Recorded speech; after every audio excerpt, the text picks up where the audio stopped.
자, 하나님의 말씀 한 구절 읽도록 하겠습니다. 마태복음 3장 13절. 한 구절만 읽도록 하겠습니다. 이때 예수께서 갈릴리로서 요단강에 이르러 요한에게 세례를 받으려 하신대. 아멘. 자, 제가 한 번 더 짧게 한번 기도하겠습니다. 할렐루야. 하나님 감사를 드립니다. 오늘 주일 우리를 모아 주셨습니다. 오늘 이 날 복된 날이 되게 하시고 또 은혜의 날이 되게 하시고 우리가 회복된 날 되게 해 주시옵소서.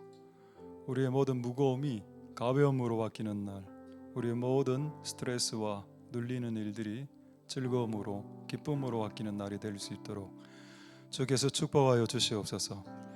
우리가 또 오늘이 지나면 또 한 주간 치열하게 세상과 현장과 학교와 학원에서 아르바이트 현장에서 살아갑니다. 하나님, 오늘 우리를 영적으로 충전시켜 주셔서 6일간의 삶을 시험에 빠지지 않고 살 수 있도록 주께서 지켜주시옵소서. 오늘 우리에게 말씀하시고 또 전달하고 또 들을 때 하나님 도와주셔서 이 모든 과정이 잘 되도록 축복하여 주시고 하나님 뜻이 드러나도록 역사하여 주시옵소서. 감사를 드립니다. 모든 영광 하나님 홀로 받으시옵소서. 예수님 이름으로 기도드립니다. 아멘. 할렐루야. 자, 우리 샬롬 임마누엘 한번 인사하도록 하겠습니다. 샬롬 임마누엘 좌우로 한번. 네, 오늘 주님의 일이라는 제목으로 말씀을 전하도록 하겠습니다. 질문하겠습니다. 주님의 일이 뭘까? 이렇게 질문을 제가 하면 거의 다 이렇게 이야기했습니다. 집사님, 교회에서 주님의 일을 하십니까? 주의 일을 하십니까? 예, 하고 있습니다. 뭐 합니까? 예, 성가대 합니다. 그거 말고요. 차량 공사합니다. 그거 말고요. 유초등부 교사합니다. 여러분, 항상 너무 정답은 오답일 때가 많습니다. 그게 정답인데 우리가 교회에서 하는 많은 일들이 주의 일이 맞는데 그렇게만 이야기하면 그게 오답이 될 수도 있습니다. 여러분들이 교회 안에서 섬기는 수많은 행위와 행동들은 가치가 있고 상을 받을 것이고 하나님이 계산해 주실 겁니다. 할렐루야. 그러나 그것만이 주님의 일이라고 하기에는 주님의 일이 너무 크다. 우리하고 뭐랄까 핀트가 좀 다르다. 그래서 오늘 주님의 일이 뭔지를 한번 보겠습니다. 자, 마태복음 3장 13절 갑자기 세례 구절을 읽었는데 왜 이것을 읽었을까요?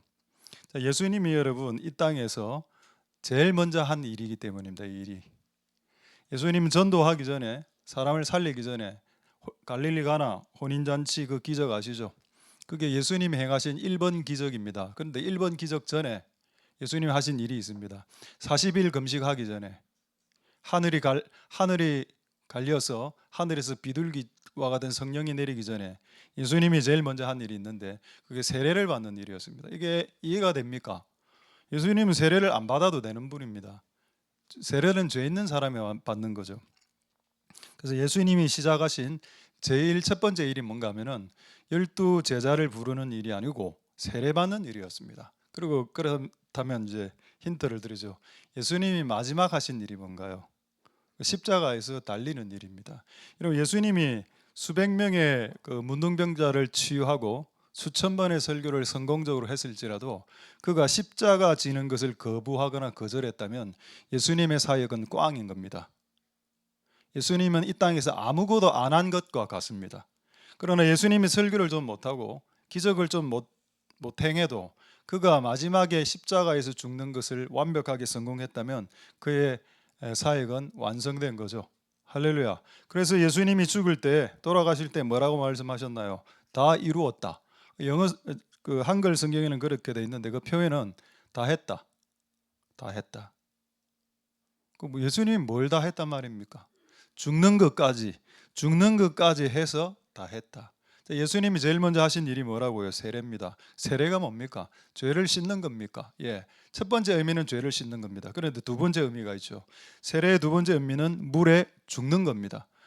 그거 목사님 지금 만들어내는 것 아닙니까? 저는 최소한 설교 강다상에서는 말을 만들어내지 않습니다. 있는 말을 전달하지 제 스스로 창의적으로 창조적으로 소설을 쓰듯이 말씀을 하지 않으려고 최대한 노력합니다. 자, 그렇다면 한 구절 확인해 보죠. 로마서 6장 3절에 보시면은 세례가 죄를 씻는다는 의미도 있지만은 죽는다라는 의미가 있다는 구절입니다. 이런 구절이 성경에 많습니다. 그런데 우리 눈에 안 보여졌죠, 이게. 왜? 세례를 죽는다라고 생각하기 싫었기 때문입니다. 내가 세례를 받는 순간에 나의 존재는 소멸된다. 난 나의 자아와 나의 정과 욕심을 십자가에 박는 것이야라고 인정하고 싶지 않다는 겁니다. 그래서 이런 구절들이 성경에 있음에도 불구하고 우리의 눈에 가려졌죠. 근데 로마서 6장 3절에 어떤 말씀이 있습니까? 그리스도 예수와 합하여 세례를 받으면 그 의미가 무엇이냐? 그의 죽으심과 합하여 세례를 받는 줄 알지 못하였느냐? 예, 몰랐습니다. 우리는. 아니, 몰랐는 게 아니라 관심이 없었고 또 이 주제를 알고 싶지 않았다는 겁니다. 할렐루야. 세례가 뭔가요? 죽는 겁니다. 그럼 여러분, 예수님이 세례를 받았다는 말은 뭔가요? 죽었다는 말입니다. 그리고 예수님이 십자가에서 돌아가셨다는 말은 뭔가요? 진짜 죽었다는 말입니다. 그럼 예수님의 사역의 시작은 뭔가요? 죽음으로 시작해서 죽음으로 끝났다. 여러분, 세례 요한이 예수님을 이렇게 표현한 적이 있죠. 예수님이 주변에 걸어 다녔습니다. 세례 요한이 뭐라 이야기했나요? 세상 죄를 지고 가는 사자라고 했습니까? 세상 죄를 지고 가는 말이라고 했습니까? 세상 죄를 지고 가는 어린 양이라고 했죠. 여러분, 우리에게는 어린 양의 개념이 별로 없습니다. 양을 본 적이 없기 때문에 소나 돼지 정도를 보죠. 이스라엘에게서 양은 그냥 식용입니다. 도살되는 그냥 동물입니다. 그리고 하나님께 바쳐지는 제물이죠. 그들에게 있어서 어린 양은 그냥 죽는 한 끼 식사, 세상 죄를 위해서 죽을 존재다. 세례 요한의 눈에는 예수님이 죽을 어린 양으로 보였던 겁니다. 할렐루야. 그래서 예수님이 이 땅에서 죽으시면 그분의 사역은 finished, 다 이루었다, 다 한 게 되는 거고, 예수님이 아무리 모든 기적을 행사해도 죽지 않으면 그는 어떠한 일도 하지 않은 게 되는 거다. 그럼 여러분, 우리에게 그걸 비춰봅시다.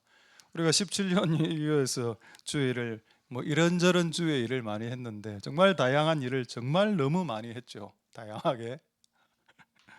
정말 다양한 일을 너무 많이 했습니다. 자, 그 모든 것이 의미가 있으려면 우리가 이제 죽어야 됩니다. 우리는 벌벌 살아 있는데 우리는 이때까지 한 250가지 일을 했습니다. 예, 교회가 할 바를 다 했군요. 옛날에 교회에서 막 개도 키우고 닭도 키우고 그 당시에는 그런 이유가 있었습니다만은 그 수많은 일들을 겪고 수많은 일을 하고 우리가 다 벌벌 살아 있으면 17년을 헛살한 게 되는 겁니다. 하나님이 우리에게 보시는 주의 일은 내가 성가대를 하고 교사로 오래 봉사하는 그런 차원이 아니라 네가 이 17년간 철저하게 죽어가고 있었었냐. 그게 예수님의 사역의 시작이요, 예수님의 사역의 끝이었습니다. 그래서 혹시 누군가 저보고 물어보면 17년 동안 뭐 했습니까? 하나님은 저를 죽였습니다. 근데 아직 저는 덜 죽었습니다. 앞으로 더 죽이실 것 같고요. 그 일이 주의 일인 것 같습니다. 그럼 사람은 언제 살립니까? 내가 죽어야 사람을 살리는 걸 내가 경험했기 때문에 내가 안 죽으면 사람이 살아나지 않는다는 걸 확인했습니다. 그래서 저는 이제 사람을 살리기 위해서 노력하지 않고 나를 죽이기 위해서 노력할 겁니다. 그게 제가 17년 깨달은 깨달음의 결론입니다. 이걸 깨닫기까지 17년이 진짜 걸렸습니다. 우리가 예수님이 철저하게 이 땅에서 죽으셨기 때문에 예수님 보고 뭐라고 했나요? 가족들이 미친 사람이라고 했죠. 바리새인들은 바알세불 들렸다, 귀신 들렸다라고 했습니다. 그리고 그 다음날 예수님은 당당하게 그 다음날 다른 마을에서 또 자신의 일들을 행해 나가시죠. 기죽지 않고 눌리지 않고 우울증에 걸리지 않고. 참 예수님 대단하신 것 같습니다. 다른 사람들의 평가와 판단에 주눅들지 않습니다. 주눅들지 않습니다. 다른 사람들의 평가와 판단에. 할렐루야. 우리가 예수님을 믿는다는 것은 예수 믿어 천국 간다라고 생각하지 말고 이 땅에서 철저하게 죽어서 수많은 사람들을 살려야죠. 수많은 사람들을 살리려면 세례부터 시작해야 된다. 예수님과 같이 장사 지낸 받아야 되고 실제로 십자가에서 죽어야 인류를 살릴 수 있다. 에이, 그런 말이 성경에 어디 있습니까? 자, 오늘 여러분 추수감사절이죠. 이거 이번에 뭐 청년부에서 좀 준비한 것 같은데 호박이 저는 여기서 포인트인 것 같습니다. 저도 약간 호박을 생각하고 있었거든요. 호박이 딱 들어가면 과일의 양을 줄이면서 가성비 나오게 하면서 뭔가 있음직하게 자, 말씀을 오늘 이거 누군가는 먹어야 되는데 나중에 이제 어르신들 위주로 일녀에 좀 갖고 가셔서 과자 드시기 바라고. 호박은 우리는 처리가 안 되기 때문에 원하시는 분은 갖고 가시고 얼마인가요? 호박 사는데 7,500원? 예, 지불하시고 가시면 되겠습니다. 열매 아닙니까? 열매. 오늘 왜 이 열매가 준비됐나요? 열매 맺고 싶으니까. 그러니까 제가 방금 아까까지 죽는 거 이야기하지 않았습니까? 갑자기 추수감사절이니까 열매. 그 어떻게 하면 열매를 많이 맺나요? 자, 그걸 오늘 여러분들에게 말씀드리려고 합니다. 자, 요한복음 12장 24절을 한번 보겠습니다. 자, 요한복음 12장 24절에 보시면 내가 진실로 진실로 이르노니 네가 많은 사람들을 살리지 못하고 많은 열매를 맺지 못한 이유는 죽지 않았기 때문이다. 한 알의 밀이 땅에 떨어져 죽으면 많은 열매, 영어 성경에는 many라 되어 있고 만약 여러분들이 죽지 않으면 one이라고 되어 있습니다.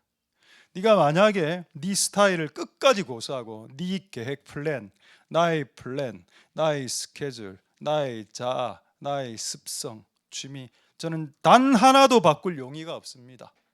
나의 식성까지 저는 안 바꿉니다. 내 옷 입는 스타일 절대 안 바꾸죠. 그렇게 하면 죽을 때까지 하나로 간다. 그 영어 성경에 정확하게 그렇게 표현되어 있습니다. Only one. 네가 지금 하나인데 네 스타일 고수해도 됩니다. 고수하면 그냥 하나로 가는 게 1로 시작해서 1로 우리 인생 끝나고 만약 네가 너의 스타일을 고수하는 걸 포기하고 네 습성과 모든 것을 내려놓고 그걸 죽는다고 표현하는 거죠. 죽으면 many 너 때문에 many 많아지게 된다. 그럼 우리가 많아지지 않았단 말은 뭔가요? 그렇습니다. 죽지 않았다라고 봐야 되겠죠. 그게 솔직한 접근이 되겠습니다. 할렐루야. 많은 사람들이 이 땅에서 많은 many 많은 것을 얻고 싶고 많은 걸 열매 맺길 원하죠. 근데 죽어야 그것이 가능합니다. 성경에 적혀 있습니다. 오늘 추수감사절이죠. 수많은 열매들 맺고 싶으려면 방법은 뭔가요?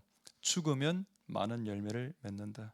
그러니까 이게 교회가 부흥되기 위해서, 교회가 성장하기 위해서 무슨 교회 성장학이라든가 그다음에 뭐 총동원 주일이라든가 이게 뭐 세가족 시스템이 구비되고 이게 있으면 될 것 같죠. 총동원 주일을 하고 세가족 시스템을 12주를 돌리고 지구상의 그 교회 안에 있었던 수많은 방법을 온갖 방법을 벤치마킹해도 죽지 않으면 단 하나도 얻지 못합니다. 근데 그런 방법이 하나도 없어도 우리 성도들이 한 명씩 죽어 나간다면은 수많은 사람들이 여러분들의 모습을 보고 살기 위해서 이곳으로 모여들 수도 있겠죠. 할렐루야. 그래서 포인트를 제대로 잡아야 된다는 겁니다. 우리가 성경을 볼 때 뭔가를 안 해서 무언가를 안 했기 때문에 많이 열리지 않았을 것이라는 유치한 그런 어떤 초등학생적인 발상은 내려놓고 하나님의 말씀이 무엇이라고 하는지를 한번 보자는 겁니다. 할렐루야. 자, 우리 재미있는 말씀 한번 보도록 하겠습니다. 마태복음 10장 16절 말씀이죠. 한번 보겠습니다. 오늘 설교를 진짜 40분에 마치고 10분 찬양 기도하고 50분에 딱 끝나야 제가 지금 다대포로 넘어갈 수 있습니다. 아무리 시간을 재봐도 1시간 이상 걸리기 때문에 양해해 주시기 바랍니다. 오후에 또 헌신 예배가 있어서. 자, 마태복음 10장 16절에 보시면은 이런 말씀이 있죠. 저도 처음에 이 말씀을 약간 오해를 했었습니다. 내가 너희를 보내미 양을 일이란 말 뭐 우리 잘 안 씁니다. 늑대라고 하죠. 늑대. 양을 늑대에게 보낸다. 여러분 몽골의 초원 그런 다큐멘터리 보면은 양떼가 여기 있고 이제 뒤쪽에서 늑대들이 딱 보다가 확 달려들어서 늑대가 양을 잡아먹는 그런 다큐멘터리 뭐 보셨을 겁니다. 양은 지금 우리를 말합니다. 근데 하나님이 양을 어디로 보낸다고 했나요? 세상으로 보냈는데 그 세상은 늑대가 우글우글거립니다. 그럼 여러분, 양이 늑대에게로 자기 발로 걸어간다는 말은 무슨 의미일까요? 늑대 입장에서 봤을 때는 뭡니까? 지금 탕수육이 걸어오는구나. 지금 짜장면 한 거, 도시락입니다. 양은, 늑대 입장에서는 양은 한 끼 식사라. 나에게 잡아먹히기 위해서 오는구만. 네 발로 오네. 내가 오늘 잡아먹으리라. 왜 이 표현을 했을까요? 우리는 세상에서 양이기 때문에. 근데 그리스도인이 어떻습니까? 세상으로 나가서 양이 늑대 주 패죠. 늑대 멱살 잡고 푹 패고 때리고 밟고. 분명히 예수님은 양을 늑대로 보내면서 잡아먹히게 했습니다. 왜냐하면 늑대가 양을 잡아먹을 때 늑대가 양으로 바뀝니다. 그럼 우리는 양인데 나가서 늑대를 완전 주 팼어요. 그럼 늑대는 죽겠지만 우리는 늑대로 바뀌겠죠. 아니, 늑대가 용으로 바뀔 겁니다. 아마 용으로. 용됐다 이런 말이죠. 양이 늑대에게 잡아먹히면 잡아먹은 늑대는 양이 되고, 우리가 양인데 세상으로 나가서 늑대를 그냥 쳐서 그냥 죽이면 우리는 용이 되는 겁니다. 이 말의 주제가 뭘까요? 잡아먹히라는 뜻입니다. 그럼 예수님 믿는 와이프, 예수님 안 믿는 남편이 있을 경우에 어떻게 되나요? 그 잡아먹히는 겁니다. 예수님 믿는 자녀들이 있고 예수님 안 믿는 부모들이 있을 때 그 자녀들은 부모에게 잡아먹히겠죠. 그 잡아먹히는 게 좋은 게 그 부모가 잡아먹으면서 예수를 믿게 되겠죠. 양이 되겠죠. 할렐루야. 신비스럽습니다. 잡아먹혀야 그들이 변한다. 그러니까 여러분 남편이 조금 여러분들 고달프게 하고 또 여러분 아내가 여러분들 조금 힘들게 해도 잡아먹히면 둘 다 산다. 할렐루야. 그게 기독교의 방법이니 그래 예수를 믿기가 힘들다는 겁니다. 예수 믿어 천국 가기야 누가 그걸 싫어할 사람이 누가 있겠습니까? 예수 믿어 천국 가겠다는데 그걸 다 좋아하죠. 근데 이 땅에서 잡아먹히라고 설교하면 당신이나 잡아먹히십시오. 저는 여러분들에게 많이 잡아먹혔습니다. 지금도 잡아먹히고 있고 지금 저는 우리 집에 가면 개들도 저를 잡아먹으려고 막 물려고 막. 며칠 전에는 침대에서 막 응가를 싸는 아침에 1.5개를 큰 거 하나 너무 내가 진짜 주여 이런 생각이 올라오더니 밑에서 하는 입장 좀 바꿔놓고 지금 일도 정말 주의 일도 많고 지금 복잡해서 죽겠는데 지금 응가까지 지금 제가 처리하는 건 아니지만은 그래도 그게 좀 그렇더라고. 예수님 믿는 게 즐거운 부분도 있고 또 우리가 죽어야 되는 부분도 있습니다. 그게 섞여 있는데 우리는 안 좋은 것은 빼고 성경책 읽을 때도 마찬가지라 은혜 되는 것은 형광펜으로 다 줄거놓고 피해가고 싶은 거죠. 그런 거는 닫아버리. 성경 읽다가 닫았다. 옛날에 그 어떤 여자 집사님 그 간증 아닙니까? 성경 쭉 읽다가 남편하고 그 당시 관계가 안 좋았거든요. 읽다가 남편에게 복종하라 바로 성경 닫았답니다. 읽다가 나 성경 안 읽는다고. 그게 여러분 무조건 남편에게 복종하라는 의미는 아닙니다. 그게 단서는 달려 있습니다. 남편이 악을 추구할 때 여자는 그걸 거부해야죠. 무조건 따라가는 그런 의미는 아닌데 어쨌든 그 구절이 그에게 거슬렸던 거죠. 어쨌든 여러분 우리는 양의 부르심입니다. 그래서 늑대에게 잡아먹히는 그 부르심을 감당할 때 세상을 바꿀 수 있습니다. 나는 죽을 생각이 없고 나는 잡혀 먹을 생각이 없는데 세상은 바꾸고 싶고 열매는 많이 맺고 싶고 이렇게 하니 충돌이 일어나는 거죠. 그래서 아무런 일이 일어나지 않는 겁니다.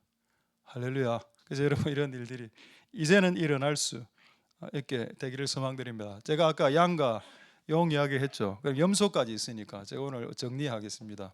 교회 안에 양과 염소와 용이 있습니다. 자, 양은 뭘까요? 죽은 사람. 자, 나는 양이다. 우리 김양, 박양 한번 손 들어 보십시오. 제가 손 내려 주시고. 아무도 없었습니다. 죽은 사람 양이고, 그럼 염소는 뭘까요? 염소는 덜 죽은 사람이 덜 죽은 사람. 그 우리 거의 대다수 염소죠, 염소. 용은 뭡니까? 용은 죽기를 거절하는 사람입니다. 나 내 스타일 안 바꿉니다. 제가 카레 안 좋아한다고 했죠. 근데 제가 아프고 난 후에 카레 너무 좋아한다고 어제도 카레 먹었습니다, 저녁에. 식성도 바뀝니다. 사람의 몸에 힘이 빠지기 시작하고, 사람이 어떤 스타일을 고수한다는 것은 약간 정신병적인 요소가 있거든요. 어느 하나에 꽂히고 어느 하나에 너무 집중하는 거 있지 않습니까?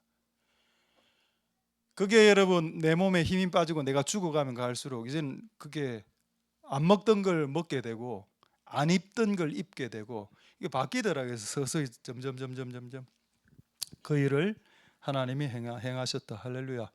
양과 염소와 용이 있는데 최소한 우리 교회는 용은 없다라고 생각하겠습니다. 생각한다고 했습니다. 근데 확신은 안 오는데요. 근데 확신은 안 오는데 일단 어쨌든 양과 염소로 이쪽 양 분단 안 하겠습니다. 양 그냥 여기 양 여기 어린 양으로서 먹히는 부르심 잘 감당할 수 있게 되기를 소망드립니다.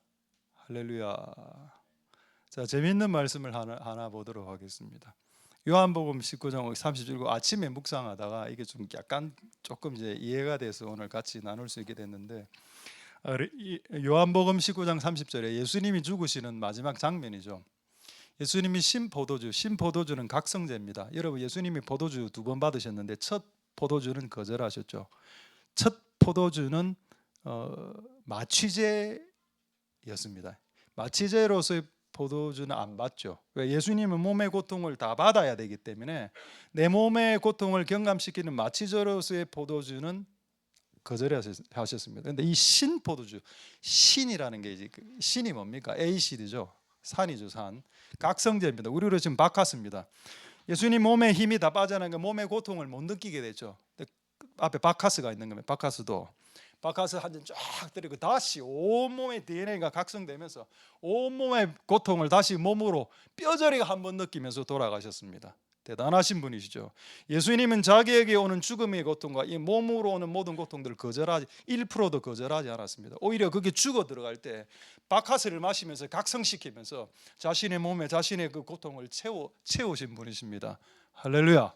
그래서 죽었죠. 돌아가셨습니다. 그래서 다 이루었다. 어떤 영어 성경에는 it is finished, 끝났다라고 되어 있고 어떤 성경에는 it is completed, 완성했다. 두 가지 다 똑같은 의미, 비슷한 의미입니다. 완성됐다라고 그 다음 단어가 있습니다. 머리를 숙였다. 이게 오늘 말씀을 읽는데 훅 이래 들어오는 겁니다. 왜 머리를 숙였지? 여러분 원래 사람의 몸에 있죠. 가장 힘이 많이 들어가는 부위가 등하고 이렇게 목하고 이런 데입니다.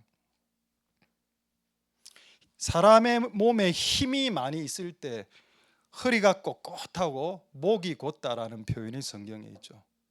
근데 사람의 힘이 빠지고 죽기 시작하면 목부터 처집니다. 툭 이렇게 말입니다. 우리는 평생을 꼿꼿하게 살아왔습니다. 이렇게 당당하게 꼿꼿하게 고개를 여간해서 숙이지 않죠.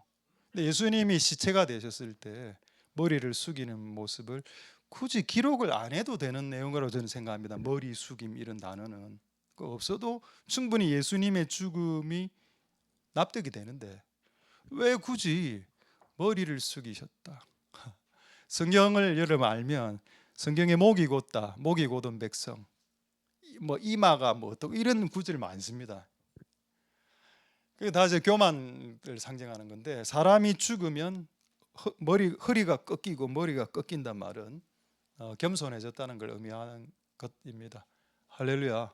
예수님 진짜 죽으셨다는 의미죠. 그래서 제가 오늘 이 구절 보고 진짜 죽는다는 게 뭔가, 머리가 숙여지는 거구나. 우리나라 속담에도 있죠.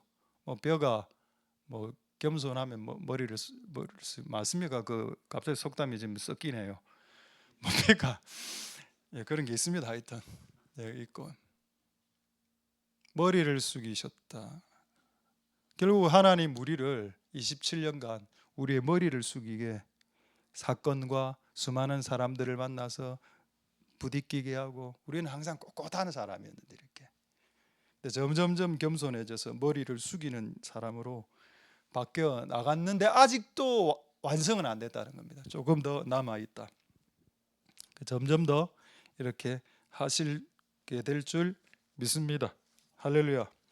우리가 세례를 받고 세례증을 받죠. 그래서 저는 옛날에는 그 세례증이 천국 주민등록증이라고 설교를 했던 적이 있었습니다. 근데 그거는 옛날에 한 10여 년 전에. 세례는 당신이 세례를 받고 침례를 받고 물에 들어갔습니까? 예, 당신의 죄가 사해졌고 천국 시민이 되었습니다. 당신은 천국 시민증을 획득했습니다라고 가르쳤는데 17년이 지난 지금 번복하겠습니다. 설교를 번복하겠습니다. 여러분이 받는 세례증은 천국 시민증이 아닙니다. 여러분이 받은 세례증, 침례증은 사망 확인서가 되겠습니다. 내가 죽었을 때 받는 증서다. 그러니까 여러분들이 물으로 입수할 때, 그때 우리 몇 달 전에 우리 세례 받으러 가지 않았습니까? 여러분 다 물속으로 다 입수 잘했습니다. 입수하면서 또 수용으로 바뀌신 분들도 있고 이래 입수하면서 죽었죠. 그 뭡니까? 그 사망 확인서, 세례증 받은 거다. 아, 나는 죽었다. 그렇게 생각하고 살아가는 것이 세례고 세례증의 의미가 되겠습니다. 하나님께 감사를 드립니다. 옛날에 천국 시민증 그거 틀린 말도 아니죠. 틀린 말은 아닌데 이게 저는 더 맞는 것 같습니다. 사망 확인서가 우리에게 여러분들은 이미 사망 확인서를 획득했고 다시 살아나지는 마십시오. 왜? 살아나면 주변 사람들이 다 죽게 될 테니까요. 그래서 주변 사람들을 살리기 위해서 우리는 죽어야 된다. 누가 의도하지 않았습니다. 오늘 아침에 오늘 제 방에 누가 선물을 이렇게 갖고 왔습니다. 알고 보니까 극동방송에서 저에게 준 선물입니다. 여러분 오늘 알아맞힐 수 있습니다. 이 안에 든 물건을 뭘까요? 이거 알아맞힐 수 있습니다. 하나님의 애드립이라고 항상 저는 생각합니다. 오늘 설교 주제가 뭐죠? 주의 일, 죽는 일이 주님의 일이다. 죽는 것을 상징하는 기독교의 상징물이 뭔가요? 십자가 아닙니까? 그래서 제가 열어보니까 십자가가 2개가 들어가 있었습니다. 하나는 이제 남자용, 하나는 여자용이라 하더라고요. 여자용은 옥으로 된 거고 하나는 남자. 저는 십자가 많기 때문에 혹시 죽기를 원하시는 분은 선착순 1명 오늘 호박하고 우리 같이 세트로 해서 패키지로 이거는 무료로 저도 무료로 받았으니까 무료로 여러분들에 드리도록 하겠습니다. 근데 너무 웃긴 거는 이걸 또 열면서 너무 웃었습니다. 오늘 설교 십자가인데 이거를 극동방송에서 보내오냐 이 타이밍에 이게 어떻게 우연이냐 이게. 난 이런 걸 우연이라 생각하지 않습니다. 저는 하나님이 애드립을 영적 좀 재미로 해주신 거겠죠. 할렐루야. 우리가 죽어야 열매를 맺을 수 있습니다. 추수감사절처럼 가을이 되었는데 열매를 맺어야 되는데 열매를 못 맺으면 되겠습니까? 그래서 열매를 맺는 복된 여러분들 다 될 수 있길 소망드립니다. 할렐루야. 교회 당회가 있습니다. 이제 내년에 아마 우리 교회 장로님 2분 되시고 저하고 3명이 당회가 되는데 이제 17년 동안은 거의 없었는데 18년차 있게 되는데 당회의 뜻이 뭔가요? 당회. 당면만 먹는 회. 그게 아니고 당회는 당장 죽는 회입니다. 당장 죽는 자들이 모이는 회라. 권사회는 뭔가요? 권사이들의 모임 권사회. 야 우리 서로 죽자라고 권면하는 회입니다. 그렇게 생각하는 게 맞죠? 그리고 우리 전 성도로 이루어진 회의가 있죠. 공동의회라고 합니다. 뜻이 뭔가요? 공동으로 다 죽자. 그렇게 무조건 생각하라는 겁니다. 당회, 당장 죽든지 공동으로 죽든지 죽는 것을 권면하든지. 할렐루야. 그래서 기독교의 상징이 십자가가 되었고 그것은 죽음을 상징하는 물건입니다. 십자가라는 게 죽음을 상징하는 물건이라. 이제 그 물건을 통해서 우리의 부르심을 날마다 알 수 있게 되는 여러분들 다 될 수 있게 되기를 소망드립니다.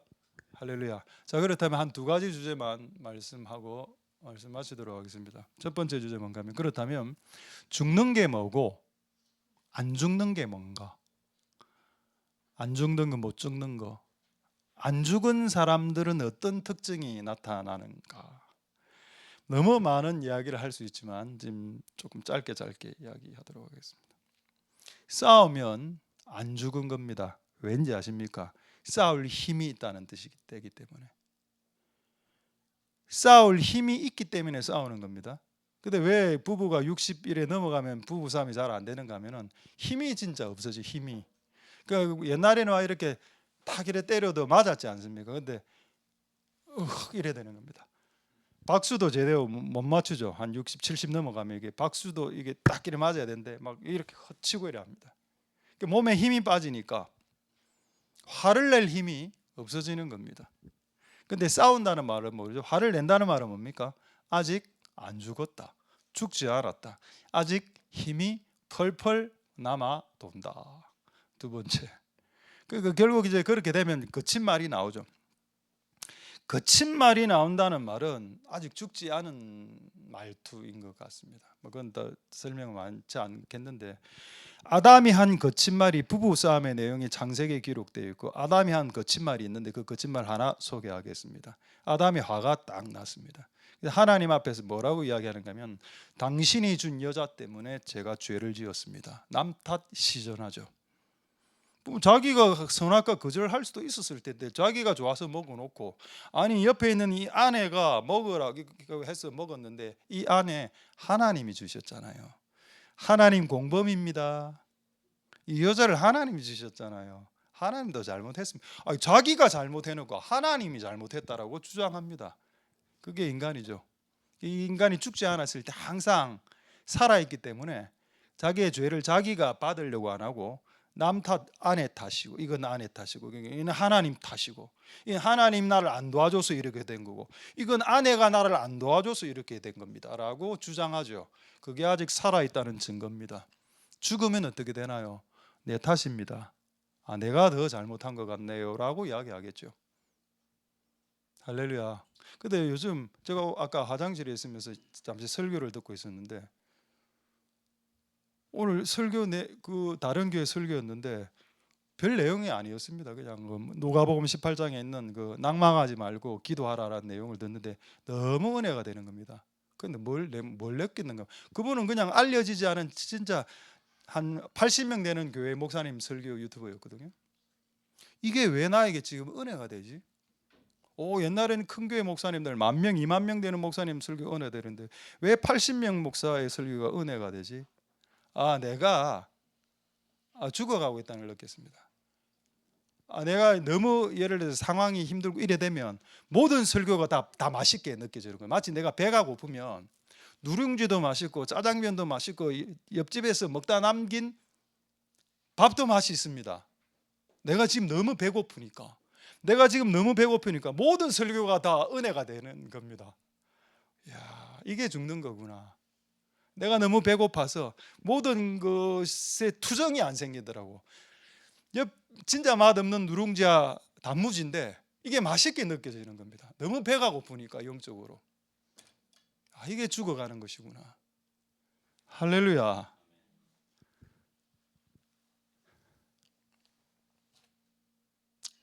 그렇습니다. 우리가 날마다 십자가에서 정과 욕심을 십자가에 못 박고 그 날마다 죽으면서 내 육신을 못 박는 것도 있지만은 정과 욕심과 나의 감정을 못 박으면서 살아가시는 복된 여러분들 될 수 있기를 소망드립니다. 할렐루야. 자, 이제 마지막 하나만 말씀하고 말씀을 하셔야 되겠네요. 당신을 가장 잘 죽일 수 있는 곳이 어디입니까? 저는 교회라고 생각합니다. 교회는 사람들로 이렇게 뭉쳐져 있는 곳이죠. 당신을 가장 잘 죽일 수 있는 시간이 뭡니까? 저는 1차적으로는 예배 시간이라고 생각됩니다. 2차적으로는 성도들이 모이는 교제 시간이 되겠죠. 당신을 가장 잘 죽여줄 수 있는 책이 한 권 있는데 그 책을 저는 성경책이라고 믿습니다. 당신을 죽이기 위해서 특화된 사람들이 있는데 그 사람들을 저는 목사와 전도사와 사역자라고 생각합니다. 여러분들을 가장 잘 죽이기 위해서 특별하게 활동하는 영이 하나 있는데 그 영은 성령님이십니다. 할렐루야. 동의가 되나요?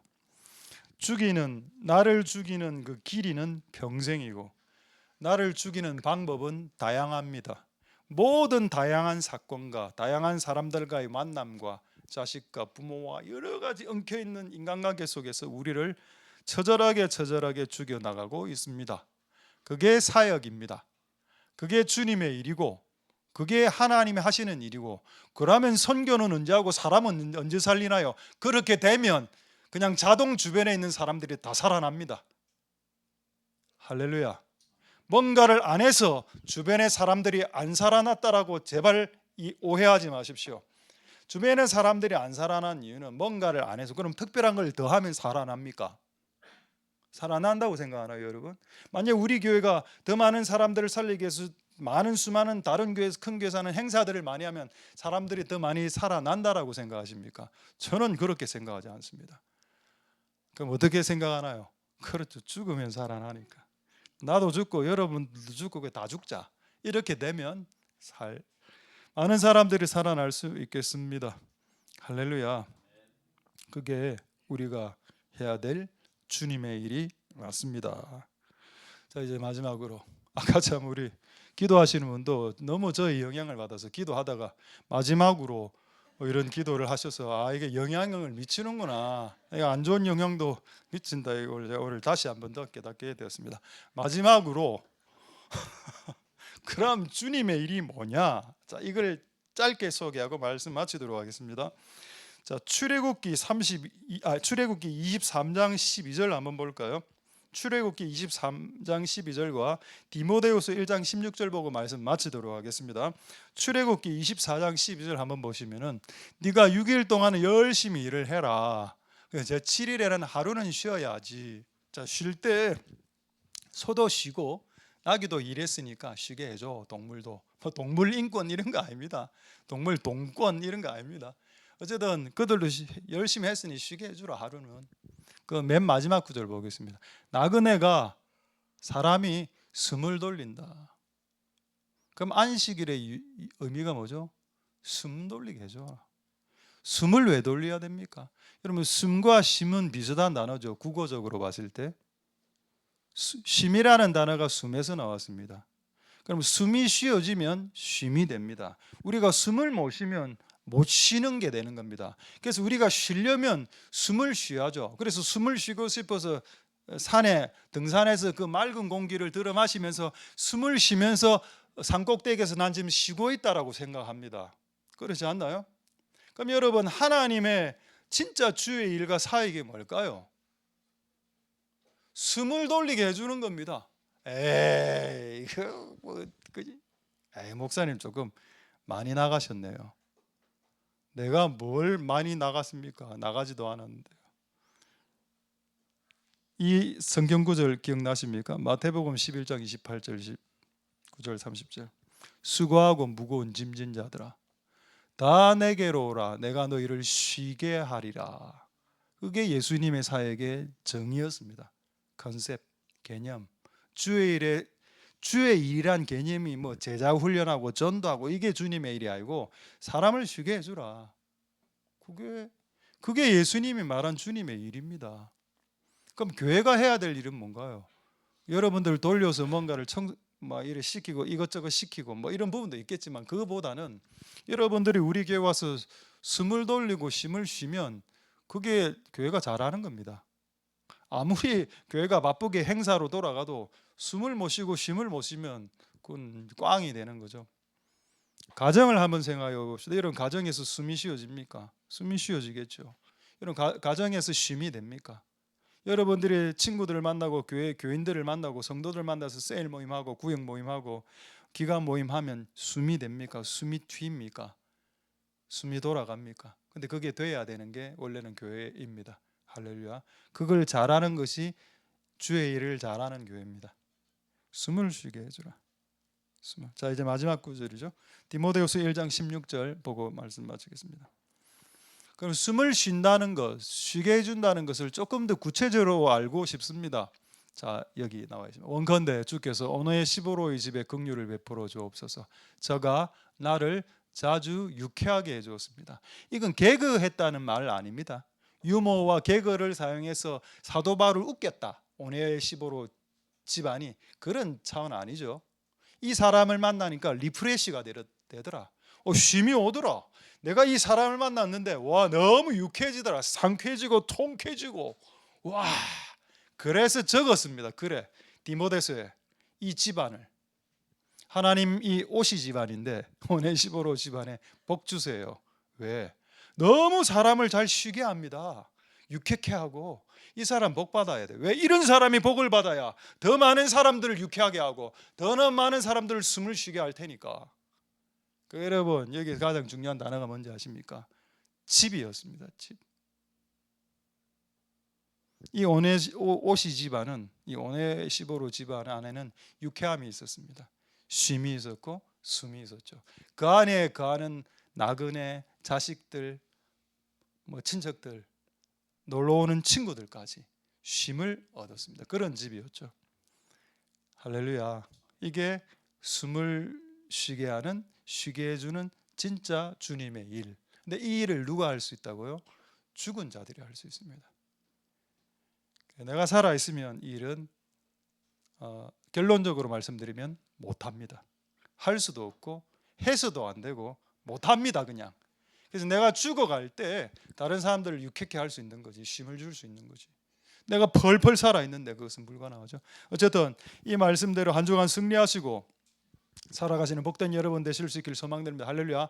그러니까 결국 교회는 여러분들을 죽이는 곳이기도 하지만은 여러분들을 숨쉬게 하는 곳도 되고, 여러분의 와이프와 여러분의 남편은 여러분들을 죽이는 도구도 되지만은 또 여러분들을 숨쉬게 하는 도구도 된다는 겁니다. 이 중의적인 두 가지 의미가 다 들어가 있습니다. 할렐루야. 그렇게 한 주간 승리하시고 살아가시는 복된 여러분들 다 될 수 있기를 소망드립니다. 기도하겠습니다. 우리 한번 기도하고 우리 찬양하겠는데, 하나님 날마다 죽을 수 있도록 도와주시고 오늘 그렇게 승리할 수 있도록, 그리고 타인들에게 숨과 쉼을 주는 집안이 되고 우리가 될 수 있도록, 그래서 끝까지 늑대의 밥이 되는 그런 부르심과 삶을 살아간다 하더라도 그렇게 삶으로 세상을 바꿔나갈 수 있도록 축복하여 주시옵소서. 자, 그렇게 통성을 한번 기도하고 찬양하도록 하겠습니다. 기도하겠습니다.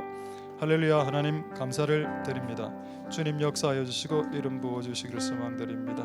우리가 그렇게 나아갈 수 있도록 축복하여 주시기를 소망드립니다.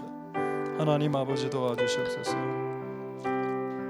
하나님 우리를 불쌍히 여겨주시기를 소망드립니다. 주님 도우시고 역사하여 주시고 긍휼을 베풀어 주시옵소서. 우리가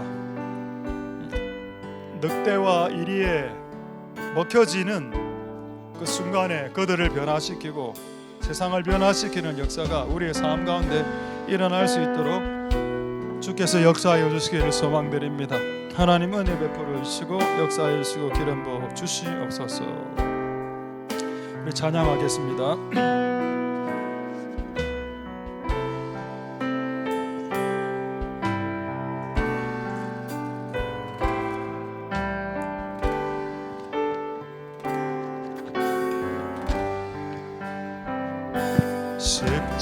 십자가를 질 수 있나 시간을 오실 때 죽기까지 따르오리 저를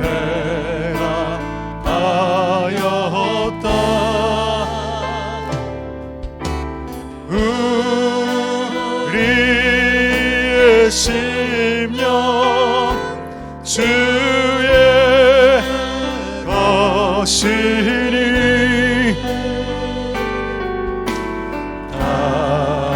당신의 영성 얻으소서.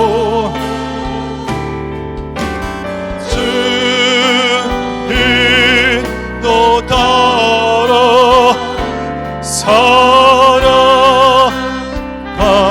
동안 살아가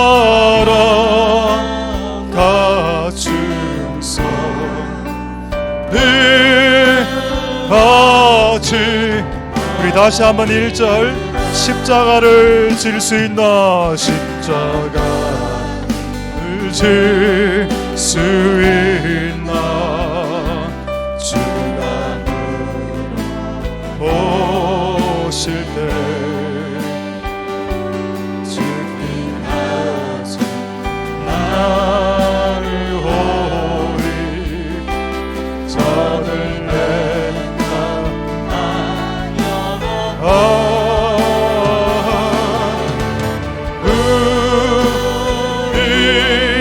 우리의 심령 주의 것이니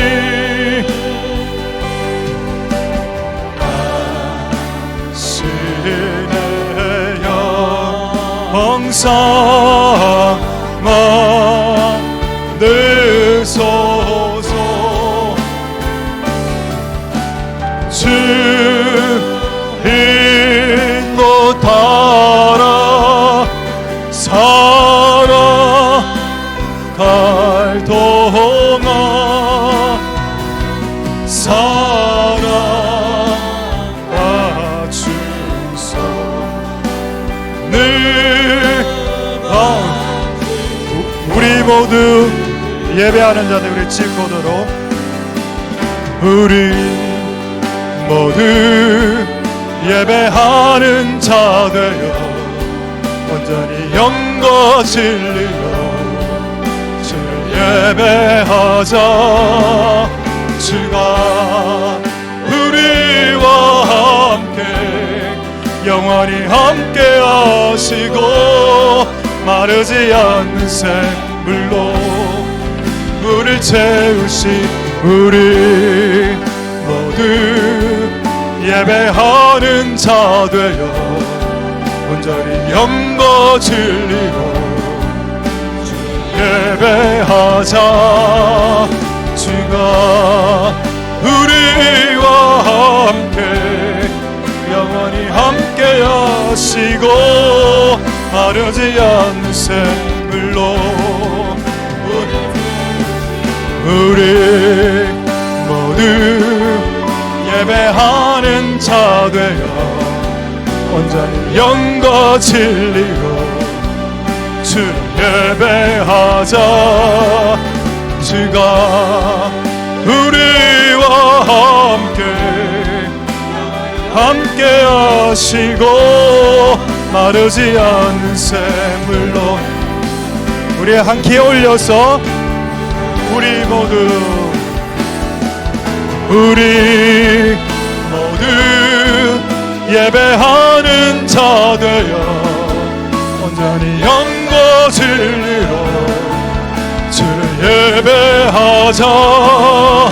주가 우리와 함께 영원히 함께 하시고 마르지 않는 샘물로 우리 마지막으로 찬양하겠습니다. 우리 모두 예배하는 자 되어 온전히 영과 진리로 주를 예배하자. 주가 우리와 함께 하시고 마르지 않는 샘물로 우릴 채우시리라.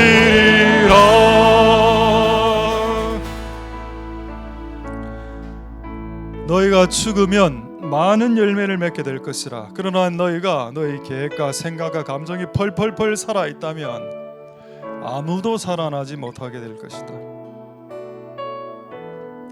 가정은 집은 오네시보로 집처럼 사람의 자녀들에게 숨을 틔우고 쉼을 주는 공간이 될 수도 있지만 또 정반대의 공간이 될 수도 있습니다. 하나님, 우리의 이곳에 있는 모든 집안들이 다 오네시보로의 집안처럼 사람들을 유쾌케 하는 집안들이 다 되게 축복하여 주시옵소서. 우리의 부르심은 양인데 양이 늑대를 만나 늑대를 죽이는 것이 하나님의 부르심이 아니고 네가 죽어 늑대를 양되게 하는 것이 하나님의 부르심입니다. 우리는 정반대로 예수를 믿으면서 살아왔고 정반대로 행동했다면 지금 우리의 삶과 모습들을 바꿀 수 있도록 축복하여 주시옵소서.